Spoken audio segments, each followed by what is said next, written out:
Padre amado, bendecimos tu nombre. Agradecemos, Señor, que nos has traído a cada uno aquí y oramos por los que no han llegado para que tú les guardes. Y pedimos, Señor, que el Espíritu Santo hable a nuestros corazones, pues tu palabra siempre es certera, es puntual y atiende a nuestras necesidades, Señor. Sé tú glorificado. Ayúdanos, bendícenos. En el nombre de Jesús. Amén. Amén. Amén. Nos sentamos, queridos.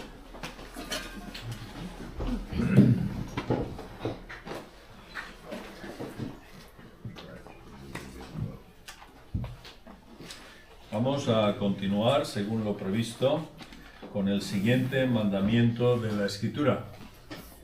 El día pasado, como sabéis, estuvimos viendo ese mandamiento tan importante y que es tan actual. No cometerás adulterio. La rotura de la intimidad del matrimonio, la relación con personas extrañas, ya sea un hombre o una mujer el que lo hace, y cómo el Señor ya preveyó en los mandamientos el que esto no correspondía. La relación íntima, la relación cercana, tiene que ver y se lleva a cabo dentro del círculo del matrimonio. Ese es el concepto bíblico, el concepto espiritual, lo que la palabra de Dios nos enseña y que creo que todos lo entendemos. Hoy vamos con el siguiente mandamiento, que es no hurtarás, ahí en Deuteronomio 5:19. Y para ayudarnos a entrar en contexto vamos a hacer dos lecturas, una en el capítulo 5 de Deuteronomio y la otra en Romanos capítulo 3, ¿vale? Entonces, por favor, primeramente vamos a Deuteronomio capítulo 5. Ahí leeremos el texto bíblico en la relación de los mandamientos que el Señor dio a Israel, estando en el monte Horeb, en Sinaí. Verso 6. Deuteronomio 5, verso 6. ¿Tenemos todos Biblia? Más o menos, ¿no? Si alguien no tiene Biblia, ¿puede cogerla de ahí? ¿Hay alguien que no tiene Biblia? Ahí hay, en esa mesita hay Biblias, ¿vale? Deuteronomio capítulo 5, verso 6. Y voy a rogar, yo leo un verso, vamos a hacer ese sistema, yo leo un verso y uno de vosotros, voluntariamente, puede leer el siguiente, ¿vale? Y después continúo yo y otro el siguiente, ¿vale? Así podemos participar. Y si lees, lee en voz alta y despacio, no hay prisa. Deuteronomio capítulo 5, verso 6. Yo soy el Señor tu Dios, que te saqué de la tierra de Egipto, de casa de servidumbre. No tendrás dioses ajenos delante de mí. No harás para ti escultura, ni imagen alguna de cosa que está arriba en los cielos, ni abajo en la tierra, ni en las aguas debajo de la tierra. No te inclinarás a ellas ni les servirás, porque yo soy Jehová tu Dios, fuerte, celoso, que visitó la maldad de los padres sobre los hijos hasta la tercera y cuarta generación de los que me aborrecen. Y que hago misericordia a millares, a los que me aman y guardan mis mandamientos. No tomarás el nombre de Jehová en tu Dios en vano, porque Jehová no dará por inocente al que tome su nombre en vano. Guardarás el día de reposo para santificarlo, como el Señor tu Dios te ha mandado. 6 días trabajarás y harás toda tu obra. Mas el séptimo día es reposo al Señor tu Dios. Ninguna obra harás tú, ni tu hijo, ni tu hija, ni tu siervo, ni tu sierva, ni tu buey, ni tu asno, ni ningún animal tuyo, ni el extranjero que está dentro de tus puertas, para que descanse tu siervo y tu sierva como tú. Acuérdate que fuiste siervo en tierra de Egipto, y que Jehová tu Dios te sacó de allá con mano fuerte y brazo extendido, por lo cual Jehová tu Dios te ha mandado que guardes el día de reposo. Honra a tu padre y a tu madre, como el Señor tu Dios te ha mandado, para que sean prolongados tus días, y para que te vaya bien sobre la tierra que el Señor tu Dios te da. No matarás, No cometerás adulterio, no hurtarás, no dirás falso testimonio contra tu prójimo, no codiciarás la mujer de tu prójimo, y no desearás la casa de tu prójimo, ni su campo, ni su siervo, ni su sierva, ni su buey, ni su asno, ni nada que sea de tu prójimo. Hasta ahí los 10 mandamientos que el Señor dio en una tabla de piedra, además, dice la Escritura, y los entregó a Moisés para que los enseñara al pueblo, junto a otros mandatos más. Vamos ahora, por favor, a seguir leyendo de la misma manera en la carta, en la epístola a los Romanos, en el Nuevo Testamento. Juan, Hechos, Romanos, ahí en el Nuevo Testamento, capítulo 3, desde el verso 10 en adelante, ¿vale? Romanos, capítulo 3, verso 10. Como está escrito, no hay justo ni aun uno, no hay quien entienda, como está escrito, no hay justo ni aun uno.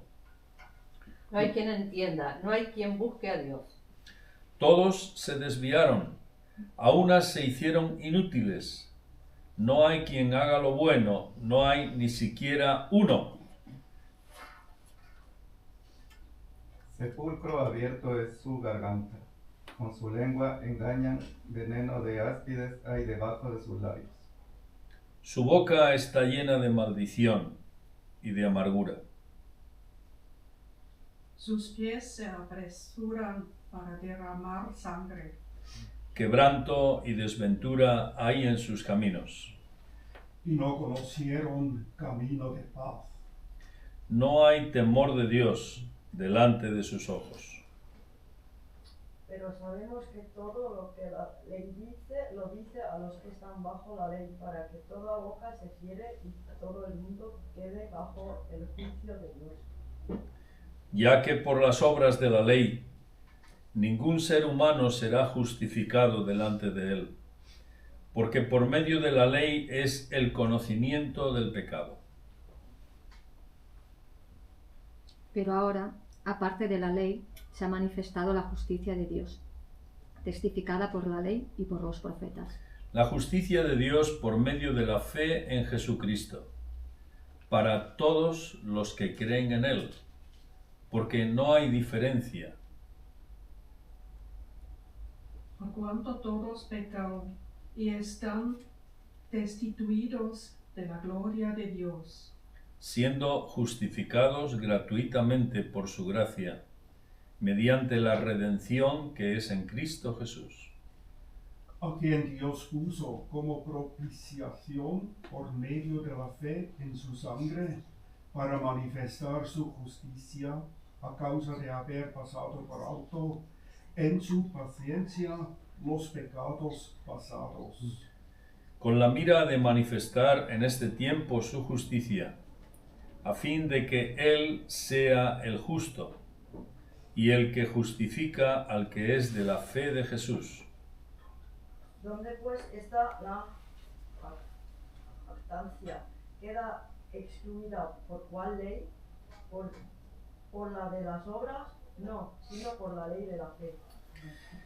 Concluimos, pues, que el hombre es justificado por fe sin las obras de la ley. Seguimos hasta el 31.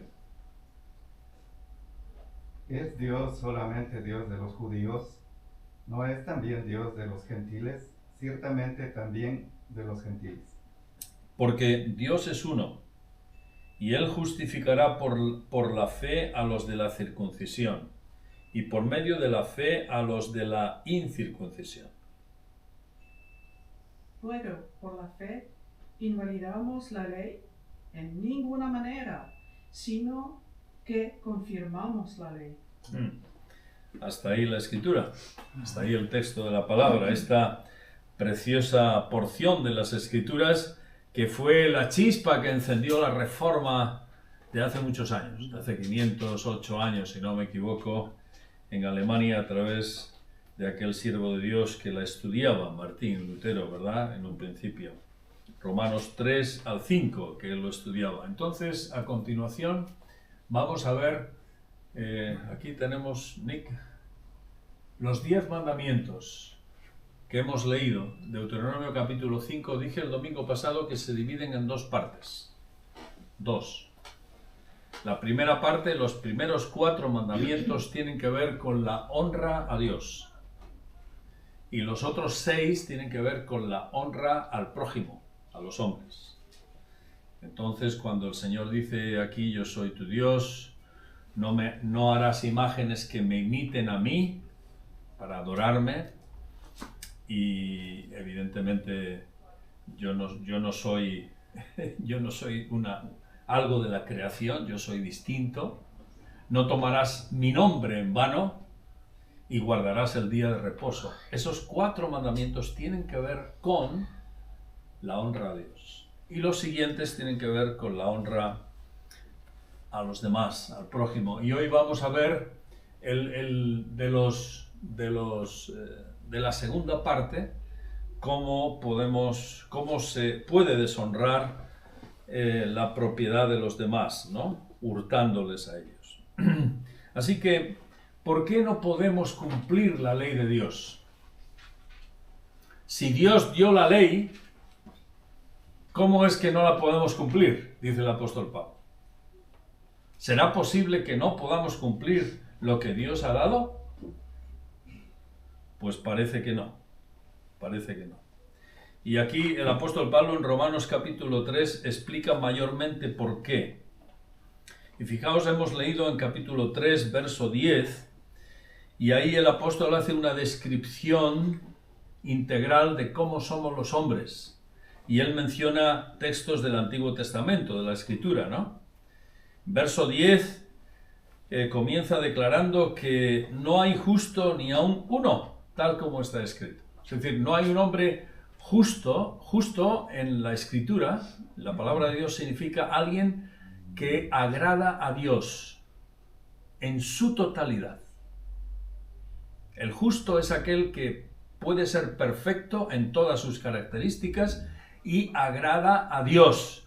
Y la Escritura declara que no hay hombre completo y justo que pueda agradar a Dios. No lo hay.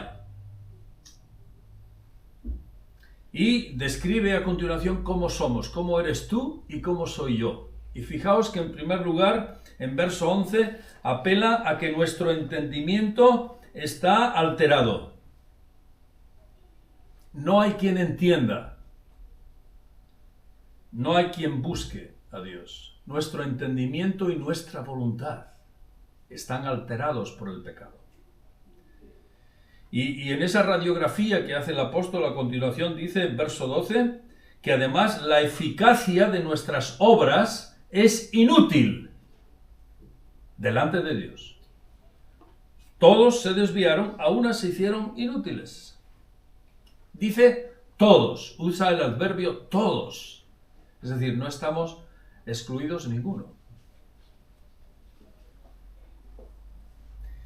Nuestro hablar, nuestra lengua, de entrada, es tendente a la corrupción.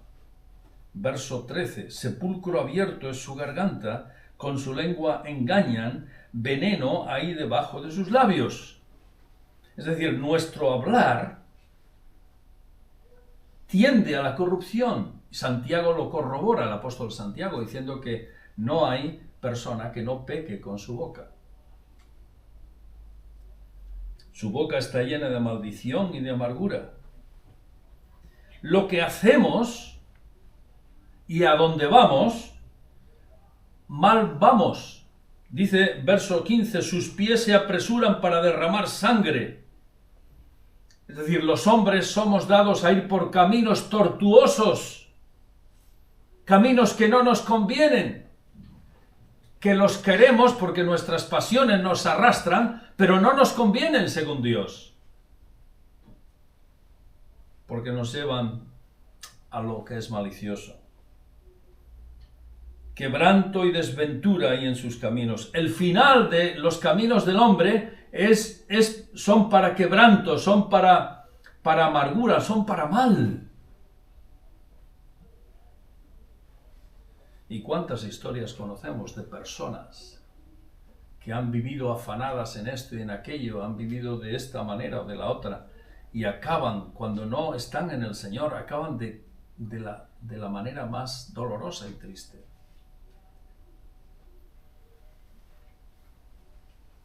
Verso 18. No hay temor de Dios delante de sus ojos. Es decir, no hay un corazón para buscar al Señor. Y podemos decirlo en cada uno de nosotros. No es que hay algunos, sino en todos nosotros. Y por eso en verso 20 dice el apóstol: ya que por las obras de la ley ningún ser humano será justificado delante de él. Es decir, cumpliendo la ley de Dios, aún intentando cumplirla, no seremos justificados porque no la cumpliremos en su totalidad. Y la ley de Dios no se cumple externamente, la ley de Dios se cumple, decíamos, desde el corazón. Y ya nuestro corazón está pervertido. Entonces, imposible que cumplamos la ley. Y aquellos más estrictos de culturas o religiones más estrictas lo saben muy bien, que se esfuerzan en cumplir. Y no pueden. Toda la vida están intentando cumplir. Por eso dice el apóstol, verso 20, que ningún ser humano será justificado delante de él, porque por medio de la ley, fijaos, verso 20, es muy importante para entender el Evangelio. Por medio de la ley es que, ¿qué dice el verso 20? Viene el conocimiento del pecado. Eso es. La ley de Dios a lo que te ayuda a ti y a mí es a conocer mi pecado. La ley de Dios es un espejo en el cual, cuando me miro a la ley de Dios, me doy cuenta de mi pecado. No de mi santidad, no de mi perfección, no de lo bueno que soy, sino de lo malo que soy. Por eso, antes de creer en Cristo, antes de llegar a ser hijo de Dios, tenemos que confesar nuestro pecado. Y nuestro pecado puede estar aquí, puede estar aquí, puede estar en lo que hago, en lo que pienso, en lo que hablo. Dice la Escritura que somos una piltrafa, espiritualmente hablando.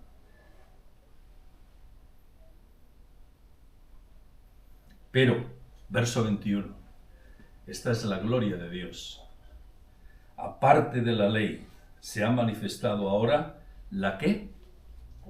La justicia de Dios, anunciada por la ley y por los profetas. La ley de Dios y los profetas anunciaban la justicia de Dios. Y ahora se ha manifestado. Y esa justicia se encuentra, verso 22, la justicia de Dios por medio de ¿qué? De la fe en Jesucristo, para todos los que creen en Él. Porque no hay diferencia, por cuanto todos pecaron y están destituidos de la gloria de Dios. Y esta es una declaración máxima en el Evangelio, en las Escrituras. Todos hemos pecado, todos pecamos, y todos seguiremos en esa misma senda. Pero ¿cómo somos librados de la culpa y de la condena del pecado? El pecado tiene dos partes, dos caras. La culpa que genera en nosotros, en nuestro corazón, por pecar, y la condena que supone delante de Dios por no alcanzar su justicia. Mi conciencia queda marcada por la culpa y delante de Dios no alcanzo su justicia. Sigo siendo culpable. Pero por la gracia de Dios, fijaos, verso 24, somos justificados gratuitamente por su gracia mediante la ¿qué? Redención que es en Cristo Jesús. Redención es que el Cristo Jesús nos ha comprado para Él. Nos ha adquirido para que todo aquel que le mira es redimido, eso significa redimir, comprar, adquirir para Él. Y entonces su justicia, Él que es justo, la pone en nosotros.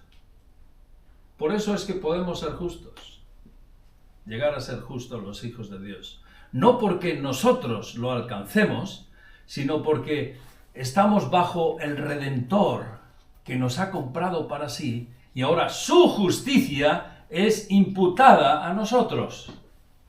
¿Entendéis? No somos justos por obras, por capacidad propia, por méritos. En absoluto, porque somos malos a no más poder. Desde el tobillo, desde la planta del pie hasta la coronilla. Esa es la diagnosis que da el Señor. Verso 25, Dios puso a Cristo como propiciación, como intermedio para aplacar la ira de Dios y traernos la justicia a cada uno de nosotros. Y esa propiciación, esa redención viene a través de su sangre y se manifiesta su justicia en nosotros. Fijaos con la mira de manifestar, verso 26, en este tiempo su justicia, a fin de que Él sea el justo y el que justifica al que es de la fe de Jesús. Entonces, queridos, nosotros podemos vanagloriarnos esta mañana de que confiamos y vivimos amparados por el Redentor, el justo por excelencia, el justo. Cristo es el único que no ha pecado. Él es el justo. Y Él justifica a los que son de la fe. Justifica quiere decir que nos hace justos delante de Dios. Entonces, por eso decimos, estar sin Cristo es estar desamparado. Porque una persona no puede alcanzar la justicia de Dios. Y tantas personas por la religión, por las buenas intenciones, por ir a una iglesia o a otra iglesia, por leer la Biblia, por hacer esto, por hacer sacrificios, por estos días rezando a que los muertos nos ayuden y tal, ese tipo de oscurantismo religioso que tenemos en nuestro entorno y tantas otras cosas. Las personas no pueden alcanzar la justicia de Dios. El único que la ha alcanzado es Cristo, porque Él es el justo, el único.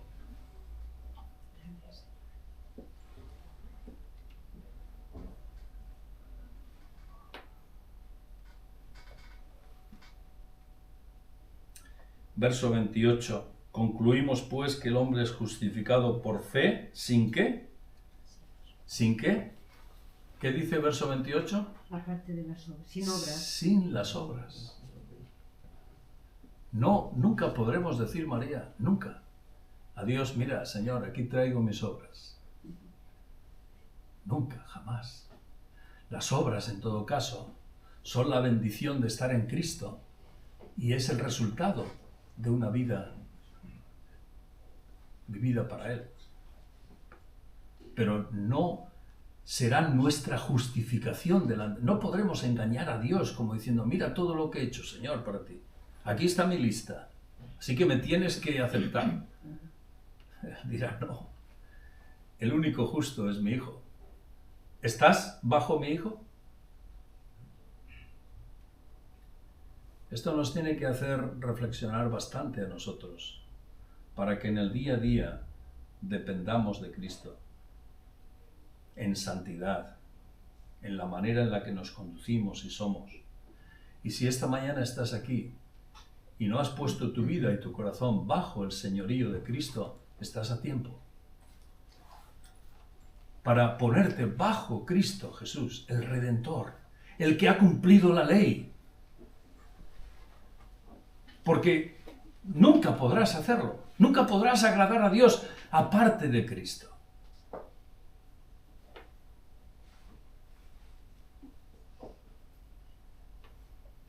Por eso, verso 31, el apóstol acaba diciendo, luego por la fe invalidamos la ley. Es decir, ¿la fe invalida la ley de Dios? No, porque es la ley de Dios, la ley es buena.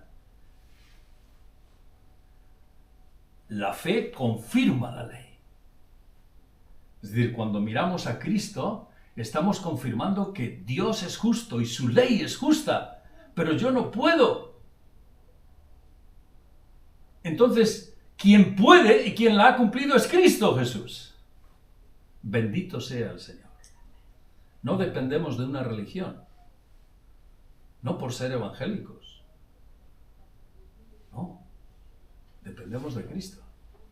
Es Cristo Jesús, nuestro Señor. Por eso no podemos cumplir la ley. Acuérdate de Romanos capítulo 3, léelo despacio. Y si puedes leer 3, 4 y 5 mejor. Porque ahí está la flor y nata del Evangelio. Y de cómo podemos vivir y tener nuestro corazón entregado al Señor. ¿Qué significa no hurtarás? Pues es muy sencillo en castellano y en cualquier idioma. Hurtar es robar, quitar a alguien lo que es suyo. Eso dice nuestro diccionario, ¿no? Es un mandato que tiene que ver con la deshonra al prójimo, hemos dicho antes, ¿no? Con debilitar a los demás.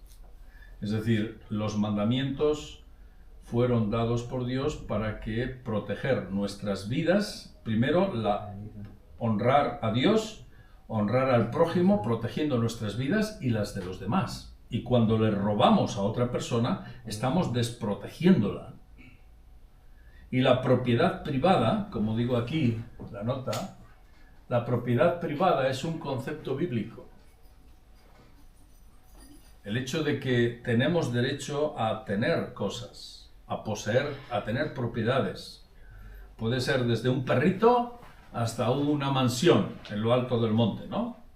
O un coche o cualquier cosa. La propiedad privada es legítima, siempre que la usemos bien. Ese es el concepto bíblico. Y hoy vivimos momentos con nuestras leyes civiles que tienen problemas con este concepto bíblico.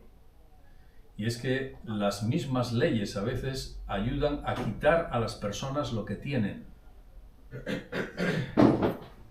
Sobre todo el sistema comunista, marxista, ha hecho mucho daño a la humanidad, porque ha despojado a las personas de sus propias propiedades.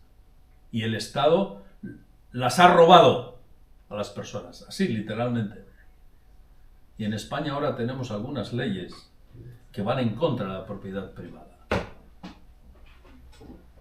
Ahora, por ejemplo, tú tienes una casa. Imaginaros que Víctor y Madi, cuando vuelvan, esta semana que viene, vuelvan aquí a su casita y se la encuentran ocupada. Unos ocupas, ¿no? Que han ido ahí porque han querido, han abierto, han roto la cerradura y se han instalado en la casa. ¿Sabéis que pueden tardar varios años ellos en recuperar su casa? ¿Y que los jueces a veces dan la razón a los ocupas? Y así con otras propiedades. Así que si tienes muchas casas, guárdalas bien. Pero vivimos problemas con ello. Tenemos en la familia, algunos de la familia que tenían sus casas y se las han ocupado otros y los jueces les han dado la razón a los ocupas. Y además los gastos de la casa la tienen que pagar los dueños. La luz, el impuesto, aquello... O sea, vivimos una época que casi cuesta creerlo. ¿Cómo es posible? Son conceptos antibíblicos, incorrectos, pero estamos rodeados de leyes que incluso anulan y coartan este mandamiento. Cristo Jesús, ¿cómo vio este mandamiento de no robar? Y también podemos pensar en por qué robamos. ¿Cuál es el problema del ladrón? ¿El problema o los problemas del ladrón, del que roba, ¿no? Vamos a ir primero a Marcos, por favor, capítulo 7. Vamos a mirar un momento ahí. Marcos, capítulo 7, versos 20 al 23. Marcos, capítulo 7, versos 20 a 23. ¿Quién puede leerlo en voz alta? Mariana, ¿te atreves? Sí, pero decía que lo que del hombre sale, eso contamina al hombre, porque de dentro del corazón de los hombres salen los malos pensamientos, los adulterios, las fornicaciones, los homicidios, los hurtos, las avaricias, las maldades, el engaño, la lascivia, la envidia, la maledicencia, la soberbia, la insensatez. Todas estas maldades de dentro salen y contaminan al hombre. Gracias. Aquí el Señor estaba en un careo, en una disputa con los religiosos, los fariseos y escribas, que le acusaban de que los discípulos, pues, digamos, comían pan y no se lavaban las manos, etcétera, y no seguían otros rituales que los hebreos tenían por costumbre, ¿no? Que no, muchos de ellos no eran según la ley, eran tradiciones que habían ido acumulando, ¿no? Y entonces ven que los discípulos, Cristo y los discípulos no lo hacían. Y el Señor les llama hipócritas, ¿no? Porque evidentemente decían, les decía, este pueblo de labios me honra, pero su corazón está lejos de mí, ¿no? Y en esa discusión, pues evidentemente el Señor dice que les decía que limpiaban lo de fuera, pero no se preocupaban del interior, ¿no? Y aquí, en estos versos que ha leído Mariana, versos 20 en adelante, dice el Señor que lo que del hombre sale, eso es lo que contamina al hombre, no lo que llega de fuera. Contaminación en referencia espiritual, ¿no? Y entonces el Señor Jesús apunta a que el problema que tenemos no es en si te lavas las manos 5 veces o 10, si haces este rito así o asao, si algo que simboliza alguna verdad la haces de una manera o de otra, el Señor apunta al hecho de que el problema que tenemos sale de la actitud nuestra. Y el Señor Jesús en eso era muy liberal, muy libre, porque no quería sujetarse a costumbres, a tradiciones y a pautas que no estaban marcadas en las Escrituras. Y entonces apunta al corazón. Fijaos, verso 21 dice, de dentro del corazón de los hombres salen. Y salen muchas cosas, desde los pensamientos, adulterios, fornicaciones, hurtos, avaricias, etc., ¿no? Eso es lo que contamina al hombre, dice el Señor Jesús. Ahora, ¿qué es el corazón? El Señor dice, de dentro del corazón. Y no se refiere al órgano, al corazón. El término corazón en las Escrituras tiene que ver con el centro neurálgico del hombre, el centro integral del hombre. Ya desde que se usa este término en el Antiguo Testamento y luego en el Nuevo Testamento, los apóstoles, cuando hablan del corazón, se están refiriendo al centro de la personalidad. Hoy lo diríamos así. El lenguaje de hoy sería, es el centro de las motivaciones, de la voluntad, del pensamiento, del entendimiento del hombre. De ahí sale el problema, dice el Señor. Hoy, si usáramos un lenguaje médico o neurológico, podríamos decir de su cerebro y de su actitud, ¿no? De ahí sale el problema del hombre, de su propio corazón. Por eso el Señor no le daba tanta importancia a los detalles externos, de si se ponían el vestido así o asado, de si se inclinaban 3 veces o 5 veces, de si comían pan a las 8 de la mañana, a las 12 de la mañana y a las 5 de la tarde, que eran tradiciones. Dice, ¿os preocupáis mucho por eso? Pero luego, si hay que honrar a vuestros padres, no lo hacéis. ¡Hipócritas! Es decir, se fijaban en los detalles nimios, no importantes, simbólicos, y se olvidaban del mandamiento. Increíble. Pero bueno, la religión es así. Fijaos que Jeremías habla de estas cosas, porque el problema que tenía Judá en los días del profeta Jeremías era el mismo, ¿no? Hablaba del corazón. Miremos por favor un momento Jeremías capítulo 17. Isaías, Jeremías, después de los Salmos, tenemos ahí al profeta Jeremías. Jeremías 17, versos 5 a 7. Así ha dicho el Señor: maldito el varón que confía en el hombre y pone carne por su brazo, y su corazón se aparta del Señor. Será como la retama en el desierto, y no verá cuando viene el bien, sino que morará en los sequedales en el desierto, en tierra despoblada y deshabitada. En cambio, fijaos, verso 7, bendito el varón que confía en el Señor y cuya confianza es el Señor. Por un lado, maldito el hombre que confía solo en el hombre y tiene su esperanza en el hombre y en lo que hacen los hombres. Y por el otro, verso 7, bendito el varón que confía en el Señor y su confianza está en Dios, en lo que Dios pide y dice. Fijaos, verso 10. Yo, el Señor, que escudriño la mente, que pruebo el corazón, para dar a cada uno según qué, su camino, según sus obras. El único que conoce mi mente, mis intenciones, mi voluntad,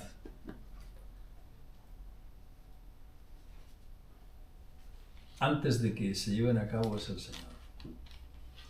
Por eso, cuando oramos, debemos decir, Señor, como el Salmo 139, ¿no? Examíname, Señor, y conoce mi corazón. Pruébame y conoce mis pensamientos. Y ve si hay en mí camino de perversidad. Y guíame en el camino. Y cuando hacemos esto, el Espíritu Santo escanea nuestra mente y nuestro corazón. Y nos hace entender y nos hace ver lo que agrada a Dios. Para no ser malditos en el sentido de vivir confiando en nosotros mismos, sino confiando en Dios. Porque yo soy el que escudriño. Por eso Jesús le dice a los discípulos y les enseña: no os preocupéis por las tonterías de estos escribas y fariseos. Porque eran verdaderas tonterías y además anulaban la palabra de Dios. Ocupaos en lo que sale de dentro del hombre. Ahí está el problema. No tanto en cómo os vistáis, que hay que vestirse correctamente, pero las 1000 historias y tonterías que se habían inventado y que nos hemos inventado a lo largo del tiempo. ¿Sabéis que hay lugares que depende del vestido que te pongas, así te tratan? Del peinado que llevas, sobre todo se meten con la mujer. Depende del peinado, del vestido, de si la falda está a 15, a 10 o a 25 centímetros, o sea, una serie de... Entonces tú eres más alto de acuerdo a donde esté la falda. Y es correcto que hay que ser decentes, pero no hay que ser fariseo. Y hemos de huir de ahí. Alguien que quizá no parezca tan decente puede que tenga un corazón santo y dependiente del Señor. Tengamos cuidado.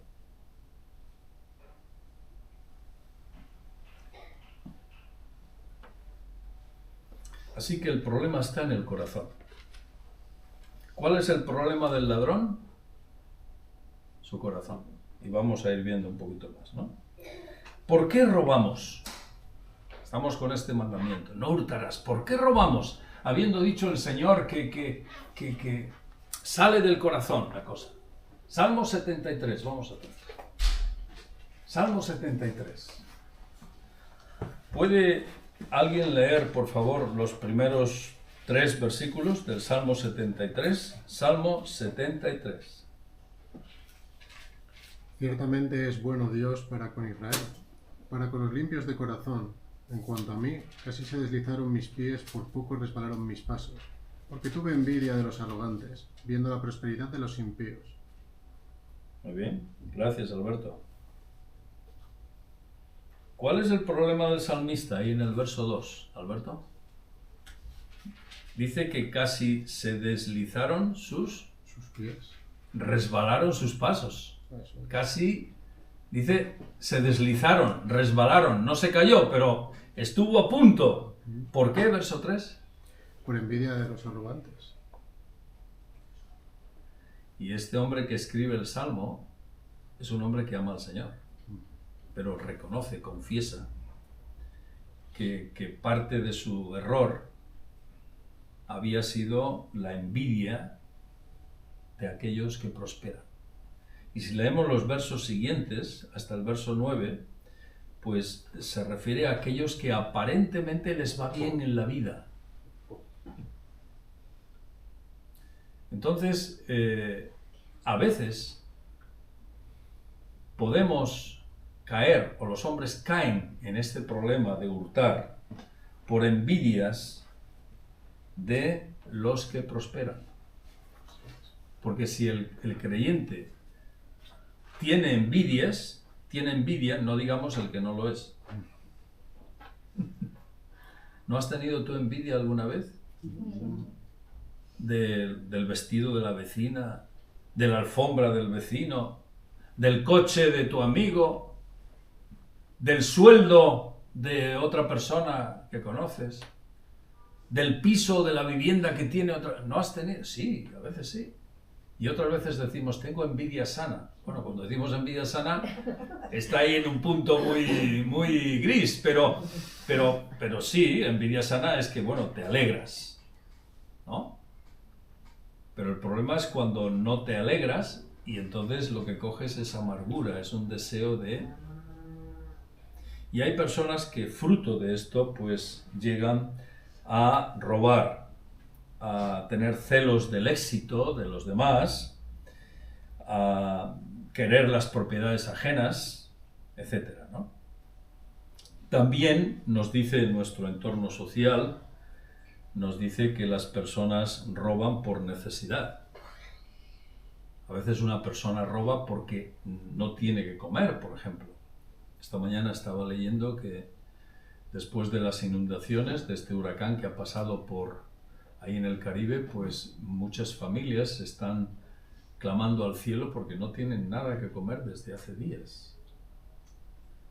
Y las agencias misioneras están haciendo una voz, lanzando una alerta para enviar ofrendas y ayuda a la isla de Cuba y a otros lugares de ahí, ¿no? Estados Unidos está ofreciendo ayuda, toda la que quiera, toda la que necesite. Fijaos. Y el gobierno cubano dice que Anay, morirán personas, pero a causa del orgullo político de otros tipos, ¿no? Pues no. Es decir, el tema de la envidia y de los celos es algo que nos es impuesto. Hay personas que roban por vagancia. Espero que no haya ningún vago entre nosotros aquí esta mañana. El vago es el que no mueve un dedo porque dice, si lo muevo me va a costar trabajo. Entonces mejor no moverlo, ¿no? Pues el que dice, Proverbios dice varias cosas muy simpáticas de los vagos. Y es que el vago piensa, el perezoso le llama, piensa, el león está en la puerta, entonces mejor no salgo. El perezoso sufre aquí, no con la realidad. Hay personas que no quieren trabajar, prefieren robar. Y tristemente tenemos personas en nuestra sociedad así. Hay personas que roban por adicciones, porque son adictos. Son adictos al alcohol, a drogas, a otro tipo de vicios, al juego, a tal. Entonces necesitan robar. En estos años pasados, un servidor, hemos a veces visitado a padres y a familias que estaban, los pobres, hartos, cansados de alguno de sus hijos que se drogaba y que les robaba todo. Recuerdo a una familia visitar en Santander hace años y el padre llorando me dijo: Manuel, llévate a mi hijo a donde sea, porque se acaba de llevar las sillas que teníamos, las últimas sillas que teníamos. Nos ha robado todo. Un heroinómano que era adicto, ¿no? Sí que, y hoy tenemos muchas personas así. Hay choferes, y hay que tener cuidado en la carretera, choferes, camioneros, conductores, que van drogados y son adictos a las drogas. Y a veces necesitan más dinero de la cuenta y le quitan, le roban a sus compañeros, roban a otros vehículos, roban a la empresa. Se puede robar por muchas razones. Los psicólogos dicen que también hay trastornos emocionales o mentales y hay personas que roban por esto. Se llama la cleptomanía. Yo a algunos cleptómanos los pongo en duda.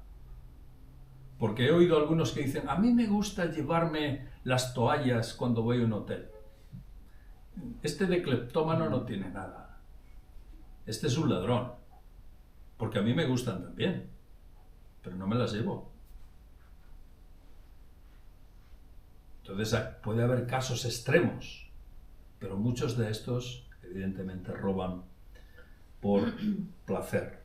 También podemos robar por codicia, por desear lo que tienen los demás. Pero todo sale, como dice el Señor, ¿de dónde? El corazón. De aquí. Del centro motor y neurálgico de nuestra personalidad, ¿no? La ley nuestra hace una diferencia entre el hurto y el robo. ¿Sabéis cuál es la diferencia? ¿Qué hace la ley? Legal. Hurto me parece que es hasta 500 euros y robo a más de 500 euros. Sí, y no solo eso, sino Vale. que el hurto es cuando coges, te llevas cosas. Alguien puede entrar a tu tienda y llevarse cosas. Y es un delito menor.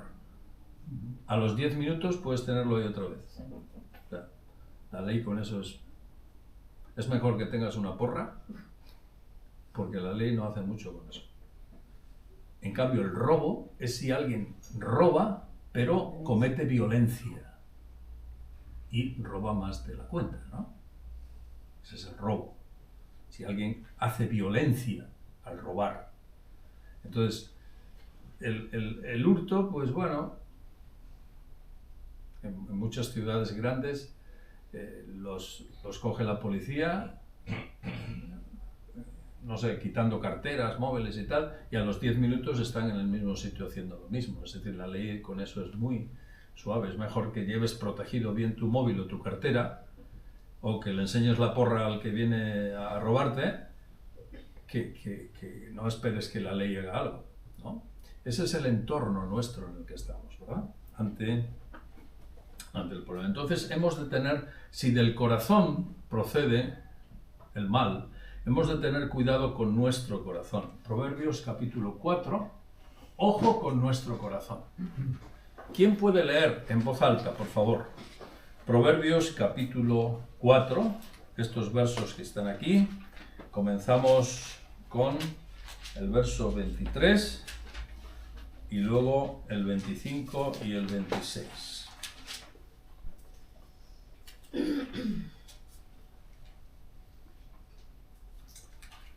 Con toda diligencia guarda tu corazón, porque de él brotan los manantiales de la vida. ¿Y 24 también? 25 y 26.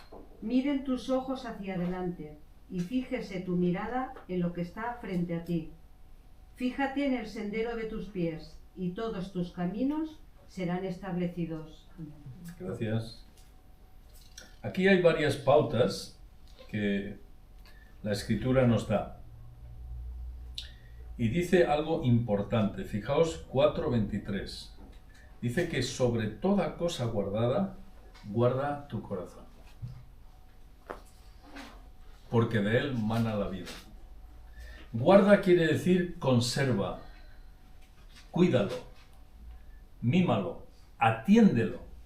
Y eso significa que si en nuestro corazón está el centro de las intenciones, y a veces ni nosotros mismos conocemos todas las intenciones que tenemos, ni siquiera nuestras expectativas. Por eso es importante que oremos para que el Señor, que escudriña mi ser, mi corazón, Él nos haga ver las cosas. Y guardar el corazón significa guardar estas cosas: mi voluntad, mis propósitos, mis deseos, mis planes. Y guardar el corazón para un cristiano es estar en oración, poniéndolo delante del Señor, su vida, sus deseos, sus planes, lo que quiere hacer en el trabajo, con la familia, con los hijos. Es decir, estar delante del Señor. Por eso es tan importante y tan necesaria la oración. Y cuando descuidamos esa comunión con el Señor, no estamos guardando el corazón. Si Dios no necesita de mis oraciones, que no las necesita, ¿lo entendemos? ¿Quién las necesita? Nosotros. Yo.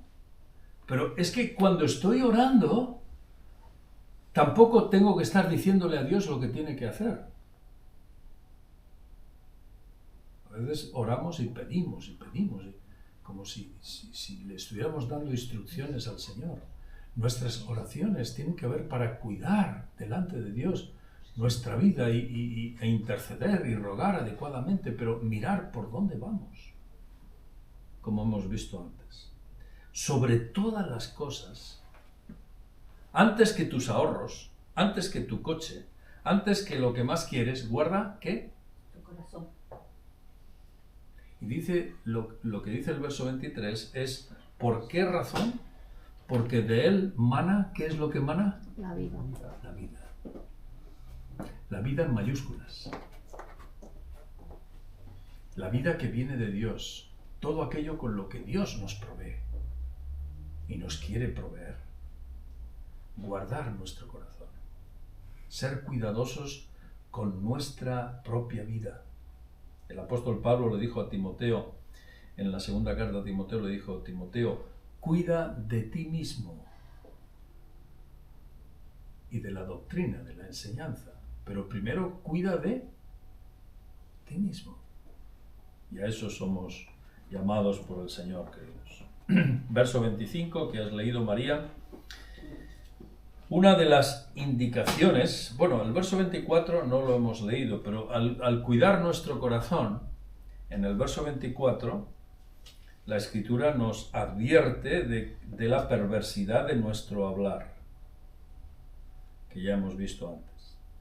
Y en verso 25 y 26 hay dos observaciones importantes. Tus ojos miren lo que? Lo recto.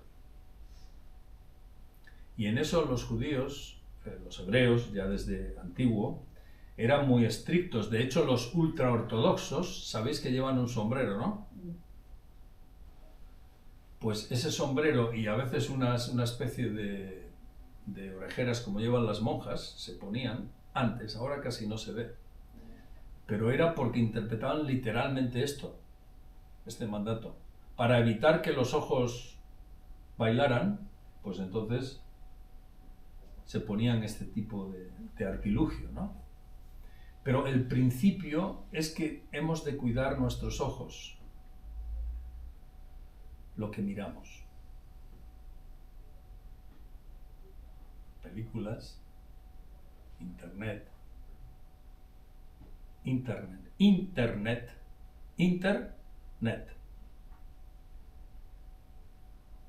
El Señor dijo que el principio del adulterio, ¿cuál era? Si alguien miraba a alguien con deseo. Y decíamos el domingo pasado que no es mirar, es mirar y remirar con una actitud inadecuada. Y aquí el principio del mandamiento es que tus ojos miren lo recto. Lo recto quiere decir que hemos de fijarnos en aquello que es adecuado y es correcto. A veces estamos viendo una película y aparecen escenas como caídas del cielo que no tienen nada que ver, pero sabéis, escenas o muy violentas o escenas de intimidad sexual, etc. Y entonces Paqui enseguida dice, vamos a correr la cortina o a pasar adelante esto y tal, porque... Y a veces tú dices, ¿esto por qué? Bueno, esto te lo pone el director pues para darle floritura y para que venda más, pero no tiene ningún sentido. Porque lo que entra por el ojo, luego pasa ¿a dónde? Y ahí se va cocinando, ¿no? Cuando la Escritura dice esto, es que por los ojos, lo que miramos y la manera en la que miramos es muy importante para disciplinar nuestra mente, nuestros pensamientos. Y si el Creador nos da estas pautas, es porque lleva toda la razón, ¿verdad?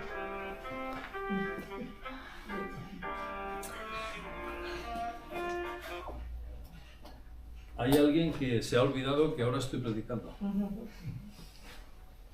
Tus ojos miren lo recto y diríjanse tus párpados hacia lo que tienes delante.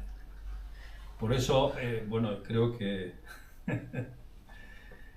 Nick conoce bien estas normativas religiosas. En el Islam se es muy estricto y no se permite mirar a una mujer o mirar hacia los lados o mirar cualquier cosa, pero los judíos, los hebreos ortodoxos o ultraortodoxos siguen haciendo lo mismo, en el sentido literal del término.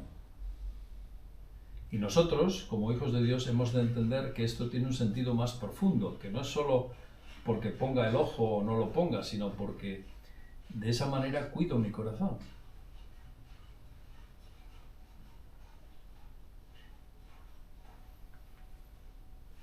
Importante. Y si la palabra lo dice es porque a través del ojo entra lo que no debe. Y el marketing, tú conoces el marketing lo sabe. Y los especialistas en ventas, los anuncios de televisión, los anuncios que vemos, lo saben, que por el ojo. ¿No te ha pasado a veces que vas en la carretera, hace mucho calor, y ves un cartel grande con alguien abriendo una Coca-Cola? ¿Sí o no? ¿Y de qué te dan ganas? De beber, ¿te acuerdas?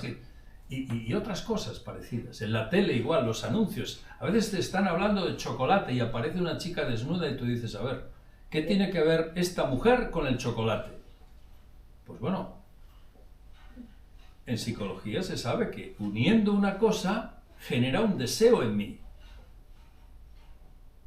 En este caso de dos cosas. Quieren vender chocolate, pero me ponen otro deseo. Eso entra por los ojos. ¿Cómo dice ese refrán? Los ojos son el espejo. Es cierto. Y en segundo lugar, examinar nuestro corazón.